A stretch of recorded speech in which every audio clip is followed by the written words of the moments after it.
understand how afraid of flying you are, because that's how afraid I am of snakes. And on this very show, I had to overcome what is essentially a primitive response. We are taught to understand and respond to fear from the time we're infants. We take in external clues. Maybe it's something we see, something we hear.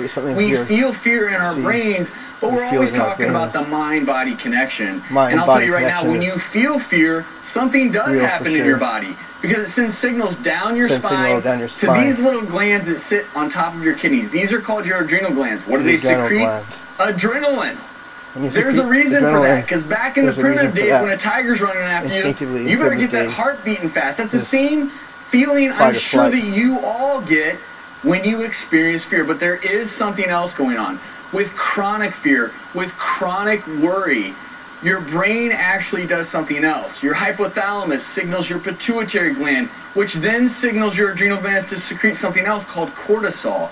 That's why if you have a fear and you never overcome it and you're constantly worried, constantly fearful of this, cortisol can do a lot of bad things to your body. It can cause high blood pressure, it can cause obesity, lead you to type 2 diabetes. And that's why, Karen, you're here. That's why Jillian had some tricks up her sleeve, because when we have these unrealistic fears, because you're not a failure, for instance. So I could look at you and say that's a somewhat